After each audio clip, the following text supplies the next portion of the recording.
Would ye? How's the job hunting going? Shite. Have you not got anything yet? No, I have not. So is that you done, or where are we at with the job process? The job process is I'm unemployed.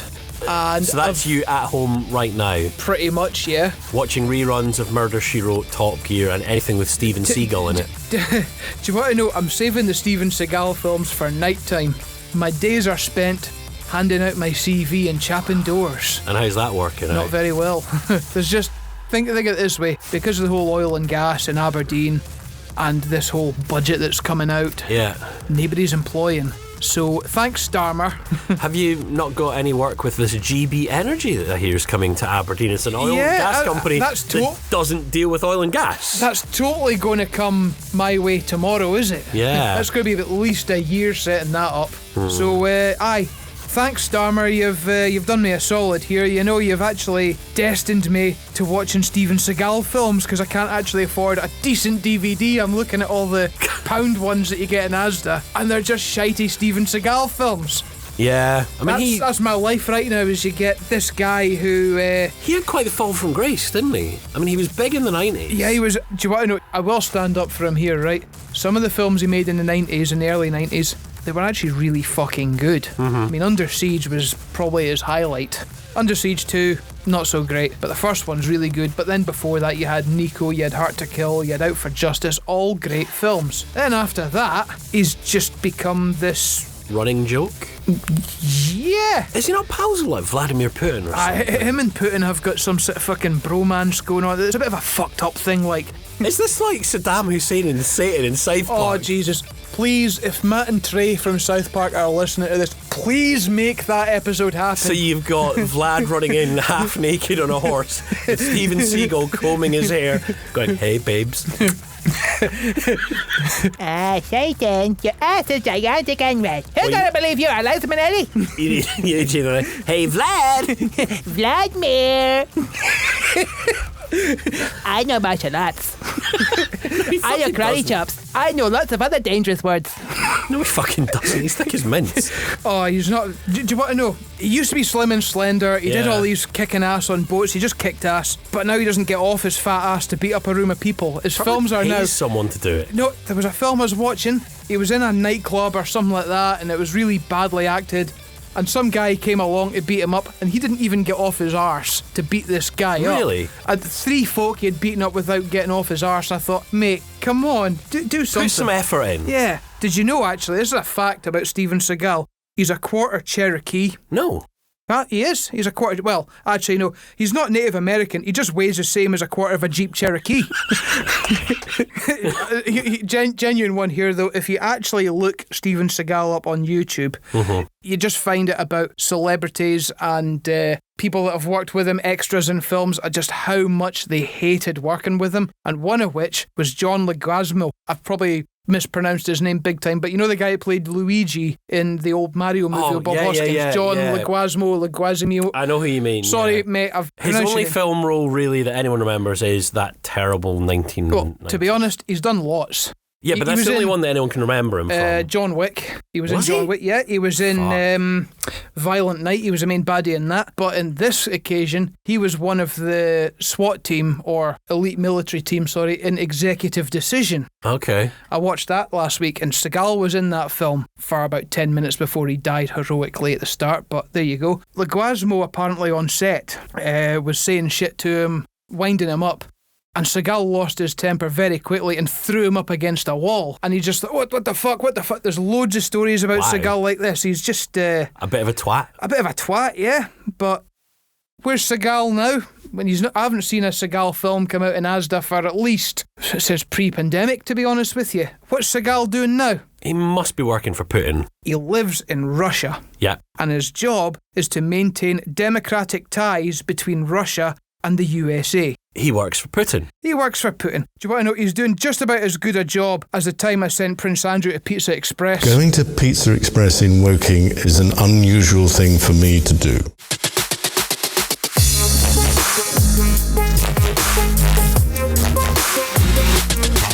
Would you? Anyway, moving on from Pizza Express. Yeah, back to Steven Seagal. Yes. Did you know that Alcoholics Anonymous have officially endorsed the Steven Seagal drinking game? No. Well, they have. Right, okay, I feel intrigued by this. How does the Steven Seagal drinking game work exactly? You take a drink every time he changes his facial expression. What, every 3 weeks? He doesn't change his facial expression. He must do once in 3 weeks. No. You look at a picture of Steven Seagal, it's the same picture, it's the same expression he's got.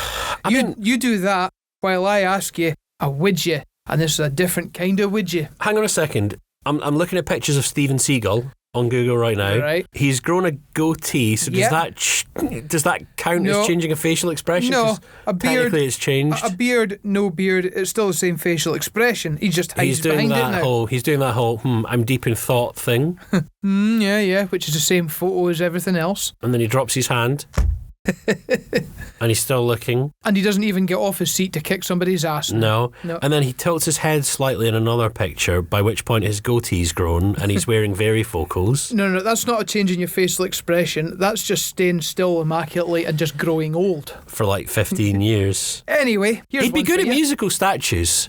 Simple, would you? Would you eat a full plate of cow shit? No. I mean, what's the rewards apart from certain death? Would you eat a full plate of cow shit for a pizza?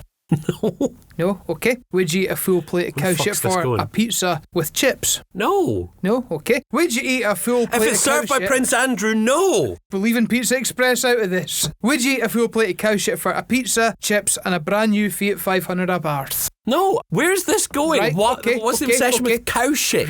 Right. Would you eat a plate of cow shit for a pizza with chips, a brand new Fiat 500 Abarth, and a complete catalogue of every Sega Mega Drive game ever created in mint condition? As much as this is now sounding like the Bullseye prize board, no, I still wouldn't. You still wouldn't? No. What would make you? Nothing. I'm not doing it. Right, I am not doing it. Would you eat a full plate of cow shit for a pizza, no, chips, a brand new Fiat 500 Abarth, complete catalogue of Sega Mega Drive, and 1,000 grand? 1,000 grand. Yeah. So what's that? 1,000 grand. Oh, I don't know. It's a lot of money. Right. Okay. Let's say 100 grand.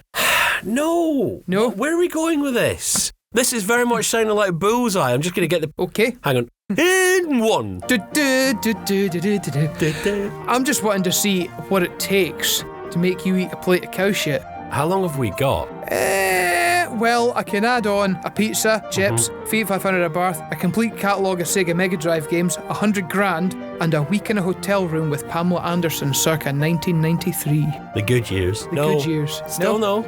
What if I added in Jet from Gladiators into the equation as well with whipped cream? I mean, still no, and I'd quite happily sacrifice Pamela Anderson. You're thinking about this now. A three-way with Jet and Pamela Anderson. I'm not really bothered by Pamela Anderson, even circa 1993. Okay. There was a risk of an airbag explosion back then. At least the driver will be safe. Would you do it for superpowers? No. You wouldn't eat a plate of cow shit? No. Fuck's sake. I'm trying to make you think here. You're really trying. I'm really trying to make you eat a plate of cow shit. Can I just point out, cow by shit the way? bolognese. No, bolognese. Call it bolognese. Can I just point out, I don't feel there's a point where you can offer anything that's tempting me to eat a plate of cow shit. Your opening gambit, by the way, was fucking terrible. Would you eat a plate of cow shit? No. Right? Would you done? What would make you eat a plate of cow shit? I don't believe there's anything that you can. If there's anything in the world that you really want, or you've always wanted and you're never going to get, but somebody, a big genie has come along, you've rubbed his lamp. Robin Williams is back. So, okay, if we reincarnate Robin Williams, would you eat a plate of cow shit? No, I still wouldn't. This is the depth. Well, is there a payoff to this? I'm sitting looking thinking, right, I've said 17 times now. The payoff is whatever you want. Well, no. What I'm trying to say to you is I don't feel there's any reward frankly good enough for me to eat a plate of cow shit. What about a bite of this cheese sandwich? Fuck it. Just to shut you up, yes. Bang! Would you? Right, what about a signed copy of... You're fucking obsessed. A signed copy of what? Die Hard. No. On VHS. No. By Bruce Willis and Alan Rickman. Maybe. No, I'm still not fucking doing it, even with Alan Rickman. No. Oh, no, just no. I'm determined you're going to have to eat cow shit, but are you going to make this a thing through the whole fucking episode? Would you eat cow shit? Would you eat cow shit for? Would you eat cow shit for? No. What would you do? You sound like you're living in the caves again. Would you eat some cow shit? I'll tell you what, next week you ask me the same question. What, until you get bored? Not till I get bored. You just see if you can persuade me to eat a plate of cow shit. I don't think it's going to happen. Are you sure? I'm pretty easily swayed these days. Hey, changing subject. Steven Seagal's Instagram. I love it when you say changing subject. We've spoken about Seagal a lot this week. I'm just trying to get you away from Sensei cow shit. Seagal. I'm trying to get you away from cow shit. His Instagram profile is hilarious, right? Right, let's have it. It says actor, producer. Now, bear in mind, his face isn't changing for any of this. Nope. Actor, producer, director, musician, Yeah. martial artist. So he paints martial arts people. Philanthropist. Philanthropist. The best one of them all. Vlad's lover. Hey, Vlad. Hi, Stephen. Are you super? Oh, God. Do you think the guys behind South Park have done anything yet with Steven Seagal and Oh, they've done it. Vladimir Putin? Yeah, have they? Not in the same episode, but they have done it. Where Steven Seagal's trying to act all hard to get somebody to change their mind, and he just starts greeting because he's all fat. And Vladimir Putin, it was when he did the Ukraine invasion. Oh, yeah. But they took the piss out of that old Matthew Broderick film, War Games. Okay. And it was to two tribes go to war. And Vladimir Putin's dancing around with no clothes on in his office going, the two tribes go to war, go to war, go to war. That was South Park. That's what they did. I don't think now's a good time to tell you, but you might be getting the Vladimir Putin on a horse half-naked calendar for your Christmas this year. It's worrying how excited you are about a calendar of a half-naked Russian dictator. Oh, but yeah, I'm eating my cow shit. God. Right, anyway, what's up, your widget? Okay, guys, here's one for you. I was in the car a few years ago coming back from a trip, and you get bored, so you start thinking of games to play. And my friend Julie asked me if I would have dicks for fingers or dicks for toes. Thoughts? I'm thinking what happened to playing Yellow Car Bop, or Yellow Beetle Bop. You see a beetle or a yellow car, you go, bang, got you. I'm actually more thinking, instead of sausage fingers with Prince Charles, he's got penises for fingers. That's what I'm thinking. Just these fingers that are flopping about like... Maybe that's what Camilla sees. So, dicks for fingers or dicks for toes? Why? Thanks, Louise. That's very insightful. Right, do you want to know? I'm going to go dicks for fingers. Why? Because imagine if I've got dicks on my toes or dicks for toes. Yes. And I'm putting on a pair of steel toe cap boots. Ooh. Then I get aroused. Oh, this is a good point. Yeah. Oh, That's going to get painful. messy. It's going to get sore. Going to get slightly messy so down there. I think it's going to have to be dicks for fingers. I mean, we could just phone up Buckingham Palace and ask for advice. What's it like living with dicks for fingers? A genuine question, right? So you get dicks for fingers, right? And you've got 5 dicks on each hand. That's a lot right? of dick. It's a lot of dick, but does that mean you get 10 balls in your hands as well? Which would actually be 20 balls then by So that 20 ration. balls in both hands with 10 balls a hand. And just try to think to myself with the logistics here. You're giving this a lot of thought. I must admit, this is quite insightful. Yeah. It's just the way my mind's going at the moment, to be honest with you. I can have that many dicks. How much fun could I have? I'd be like Spider-Man gone wrong. That's not web you're shooting out of your fingers. Is that web, or are you happy to see me? Oh, I'm very happy. I'll tell you something, it'd be very, very difficult to point at something, because if you're pointing, you get dicks or fingers, and you go, what's that over there? And your dicky finger is just drooping down where your knuckles are, just sort of lying there all flaccid. You kind of got to go, oh, Pam Anderson jet in a hotel room, Pam Anderson jet in a hotel room, boing, right, it's over there.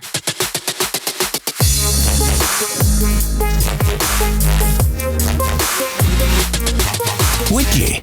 My God, that mental image of you running around with floppy hands is now stuck with me forevermore. Thanks, Louise. Thank you. I'll be honest, it's not just that's stuck to my penisy fingers. That's all I'm going to say. I haven't had sticky fingers like this since I was 14. But now you just got me remembering all my teenage... Thanks, Louise, for your widget. Keep them coming, everybody. Widget.com, WhatsApp your widget, and be brave. Louise was very brave. 10 out of 10 for bravery. Yeah, record them. Send us. You'll be on the show. Don't be embarrassed. We do that for you. Right, got another widget for you. Go on, then. I know exactly what you're going to say, though. No. No. No. Because no. Martin gets a widget and his mind just goes into no mode. Widget, impersonate a policeman in a police station for the sake of a handful of donuts and a cup of coffee. Could you get much more stereotypical? Here's a coffee and donut. Do a coffee and donut.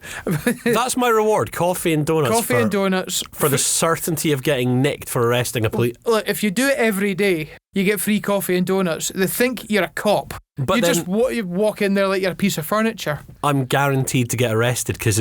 No, you're not. You only get guaranteed to get arrested if they suspect you're not a cop. Right, so when I walk in and I'm like, fuck, there's something happening, and I'm probably not on the insurance to go and drive that car. If they make you drive the car, that's their fault, isn't it? You see, there's certain implications if I do it. I mean, coffee and a box of donuts is are they Krispy Kremes? They may well be Krispy Kremes. Let's ask, Police Scotland, what kind of donuts do you have in your HQ here? Shall we tweet them out? We're thinking about doing a stupid widget where we dress up as one of you. Let's dress up as one of you. Which donuts do you eat? What kind of donuts and what kind of coffee do you get? Are we talking just shitey Maxwell House, or are we talking Carte Noir? And when I'm on remand over the weekend, waiting to be before the judge on Monday morning, will I still get coffee and donuts? You're going to jail, my lad.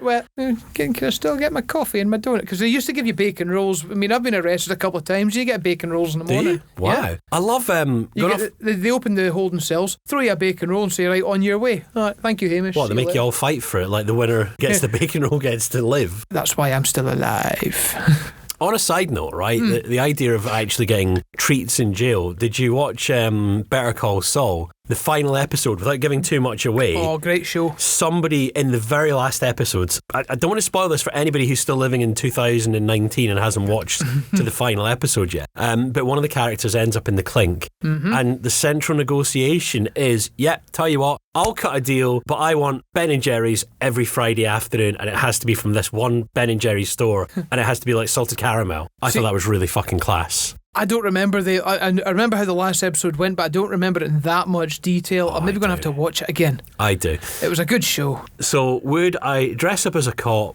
Yeah. In a police station? Yeah, to get a handful of donuts and a cup of coffee. Can I just point out something before I answer? Go on. You seem to have a right thing for me getting dressed up at the moment. Get naked. No.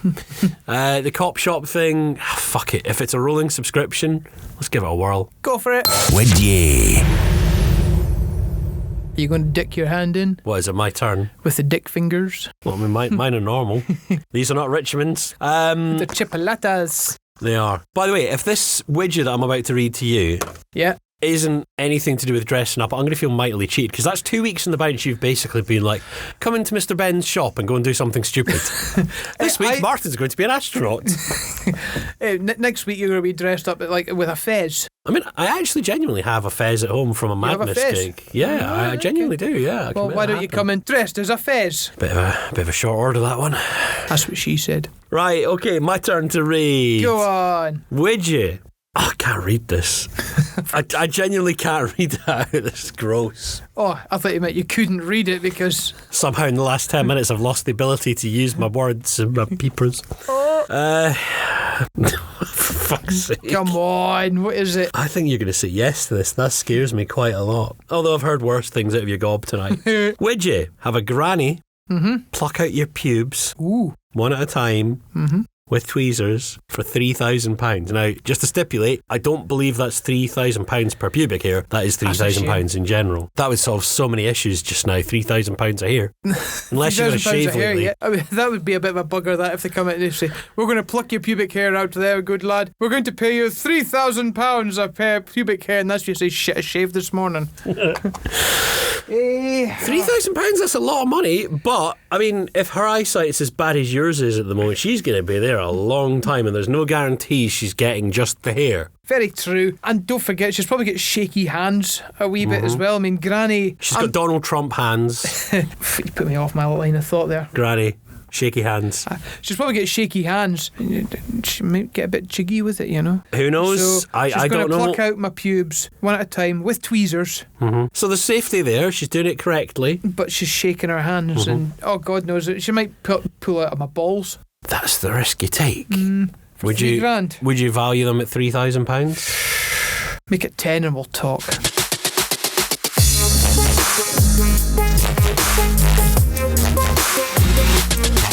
Would ye? Now, did you know, in the world of weird championships and weird duels and, you know, bake-offs... Oh, yeah. There is a World Conker Championships. Did you know this was a thing? On the subject of your balls... The subject of my balls, my conkers. Yeah, there's a World Conker Championship. But it's not that kind of conkers. I win. Do you want me to see my entry? No, I don't want to see your entry. World Conker Championships, however, are mired in controversy this year. Oh dear. There are allegations of cheating and foul play. Is this the marbles and the ball bearings again? You know, the worst of it is the guy who won. It really is. Genuinely, right? The guy who won, I think they're doing like VAR. Really? They basically had to review video footage because this guy's balls were smashing everyone else's. Here we go, our new championships. David Jackins, I think is the guy's name. Okay. And yeah, they're now investigating, and yeah, it says here in The Guardian, cheating alleged. This is like a Ron Burgundy moment. Cheating alleged. There we go. Wow, that escalated quickly. Cheating alleged after Cheating men's world conker champion found with steel chestnut. I mean, that doesn't sound like he's cheating. That sounds like he's Robocock. The World Conker Championships is investigating cheating allegations after the men's winner was found to have a steel chestnut in his pocket. David Jakins won the annual title in Southwick, Northamptonshire on Sunday for the first time after competing since 1977, but the 82-year-old was found to have a metal replica in his pocket. 82. And he had to go about with ball bearings to win. But he... Can I be honest with you? At 82, you can't have that wrist action to do it fairly, can you? Do you think that's where people started suspecting something Maybe. was I mean, wrong? it's like having Stephen Hawking winning an arm wrestling contest. If people are going to start thinking, is he using a robotic arm? I think he maybe is. I'm going to win. Yeah, so they got security into this. I mean, do you think in future years... Look, who the fuck's having security at a bloody Conker champion? I mean, it's in The Guardian, so it must be right. It's not like The Guardian ever lies about No, it anything. doesn't ever lie. No, like no, Donald no. Trump or Boris the Scarecrow. Yeah, so one of the competitors who lost out, a 23-year-old called Alistair Johnson Ferguson. Oh, yes. Oh, yes. Yes, I'm Alistair Johnson Ferguson, don't you know? He's probably a friend of the House of Brewer with He his probably tweed is. jackets. The 23-year-old Wankstein, it says here, says, my Conker disintegrated in one hit. And that just doesn't happen because Alistair knows about things getting smashed. No. I'm suspicious of foul play and have expressed my surprise to the organiser. So basically, Alistair is the world's biggest tosser and is also a snitch. So he's like, Mum, I didn't win. I think that guy's cheating. The 82-year-old man who's just battered you with one... Yeah, He's picking on a pensioner as much as you shouldn't cheat, right? Let's get that out there. Don't cheat. It's not big and it's not clever. It's fucking chestnuts. It's Conkers. Fuck's sake. I don't know who I'm more disappointed with. This guy David for getting caught or Alistair for being a weaselly little bastard. I'm going to say cheating's cheating at the end of the day, and if it's a world championship, well, he cheated, but he got called out on it. Yeah, cheating is cheating. You shouldn't do it. It's not big, it's not clever. And, spare a thought for the organisers who next year now have to have giant fucking metal detectors at some park. Well, I'll tell you what I did this week. Was it Conkers? Close. For the first time since the cinema, I watched Avatar. Wow. And it sucks still. I don't even know why I watched it. You see... It's just one of those things. I was flicking, I was bored, I watched it, and I thought, it's still really shit. I thought the original one was okay the first time I watched it, but I went to see it at Cineworld, which had just opened. Yeah. The one in the middle of Aberdeen at Union Square. In 3D, obviously. I don't think they had... They did. Did they? Yeah, I went. I did. The thing is, I have a hazy memory of that film, and this is why. The night we went, I had the 3D glasses on. Yeah. And you know that bit when they're in the rainforest and the 3D really yeah. kicks in? Yeah. Even as much as you hate the film, that is an amazing I will bit be of- honest, the film sucks, but the visuals were good. Yeah. At that point, when he's kind of realising something's going on and all the fucking dews falling from the Jellyfish trees. things Yeah. At that point, the house lights came up and some little jakey bastard in the front row got lifted. I'm not even kidding. Cineworld had to get staff to the front of the screen to go, I'm really sorry, ladies and gentlemen, enjoy the rest of the film. We just missed the most important bit in the whole of it. Why did they lift him out there? I mean, was he on acid while watching a film that's clearly been made on acid, so it's like a double trip? I think he helped himself to the pick and mix on the way in. Hear that he grumbled about the price of the fucking popcorn. But no, I don't know. I can't remember. I mean, this is going back to, when did Union Square open? 2008, right? Yeah, so it was 2009 the film opened anyway. Yeah, it would have been a reasonably new facility at that point. And I seem to remember when we were queuing for popcorn, there was something happening. Mm-hmm. There was something kicking off. And I remember thinking to myself, oh God, I hope that bastard's not on our screen. No, he was. Of course he was. Then again, don't forget, this was in the days when Cinema Screams used to sell out. Yeah. Every day. It was a sellout. And I remember being so fucking annoyed. I was like, I hope we didn't miss anything important there. I'll never know because I can't really remember. But what gets even worse is when we were walking back out at the end of the film, he was still in the lobby in between all the screens. It's like, couldn't you have just nicked him on the way out? Could you not just... Unless you It's not like they hurried off. Maybe I'm going to have to rewatch it now and just hope no cunt gets... Don't rewatch it, because I've come up with a chilling discovery about this film. It's made up. James Cameron is a pervert. Okay, what's your basis on this? Okay, right. Hear me out here, right? Mm-hmm. So the crippled guy goes and becomes an avatar, and he's able to walk again, and he falls in love with the girl. Mm-hmm. It's a nice, happy story. Yeah, it's a nice, happy story, but then makes you feel warm inside. Then you've got the shit with like, oh, we're going for this ore called unobtainium. I mean, what the fuck kind of name is that for an ore? An unobtainium. Why is it called unobtainium? Because it's unobtainable. Fuck off. Didn't they just nick that from the Big Bang Theory? I think this was before the Big Bang Theory, to be honest. I think. Don't get me wrong, but anyway, they fall in love, the pair of them, and they've got their hair, and their hair sort of like plugs into each other. They plug their hair into each other when they're kissing. That's like their foreplay. The hair gets aroused. Yeah, one gets aroused and they plug each other's bloody pig ponytails into each other's ponytail. And that's part going of to the get messy. Ritual. Well, here's a thought. Later on in the final battle, the crippled guy jumps on the back of a dragon, I can describe him as, and to control the dragon, he plugs his hair into the dragon's hair. He puts the USB cable in. Effectively, he's shagging that dragon to gain control of it. You see, I did think that at the time. It's a bit weird. So, can we just say Avatar, promoting bestiality since 2009? That's a good tagline. It's a great name of the episode. Widget. So, before I ask Martin his next widget, I just need to know, if you get any suggestions that will make Martin eat a plate of cow shit, let us know in the comments below. No! Can I just say, comment below if you're with me. It's just not going to go. Well, if you can beat a three-way with Jet and Pamela Anderson, then fine. Let us know in the comments below. Also, do you think Avatar promotes bestiality? Also let us know in the comments below. There's going to be very colourful comments below this week. Also, just in the interest of clarity, when Dave offers you Pamela Anderson, it's circa 1993. Yes. Before the grand boobs kicked in. Yes. Right, go on then, hit me. Okay, this is a bit weird, but would you make a necklace out of old toenail clippings for 30 quid? It doubles if you procure random people's toenail clippings. How am I going to do that? Excuse me, can I get your toenail clippings? Aye, sure. Do you think people are really going to just shake them out on demand like that? If I walked up to someone in the street right now and went, excuse me mate, have you got any... Hang on, let's try this. The guy walking past just now, hang on. Can I have your toenail clippings? No. That ain't going to work. Look how mental. He looks angry. He looks like he's important. Right, I'll tell you something. Don't ask random peoples in the street, right? Random peoples in the street? Don't ask the random peoples in the street. You sound like the meerkat. Don't ask the random peoples. Ask a meerkat. He's the meerkat. Compare the meerkat with compare the toenail clippings. You give me your toenail clippings. Change it up a wee bit. Go to an old folks' home. There's oh, God, no. There's toenail clippings all over the place. No. You see, my old man's in an old folks' home, right? Would he give you his toenail clippings? No. Would he give me his toenail clippings? No. I don't think he knows what toenail clippings are anymore. He just looks and he's like, oh, sweet. So are you saying that if I cut an old man's toenails from an old folks' home, it basically counts as toenail rape? Put it this way, would you be willing to walk in with an angle grinder, all the PPE, to start trimming them in the first place? You don't need an angle grinder, you just need a pair of shears. Haven't you been into an old folks' home? Yes, many, many times. Have you gone in with the simple purpose of trying to cut their toenails? Not their fingernails, not the easy bit, their toenails. No, I'm just saying, the toenails have already been cut, they get cut on a daily basis, so all you've got to do is go into the old folks' home and do a bit of hoovering,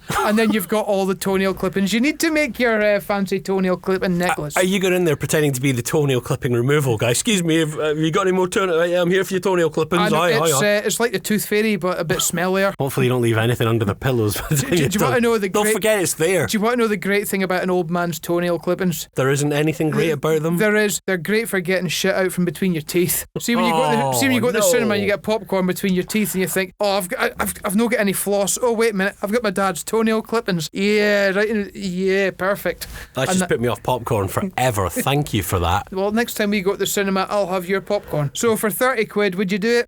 Definitely not. Thanks for listening. Would you do us a favour and check back again next week? And don't forget to find and like us on the socials. Wednesday.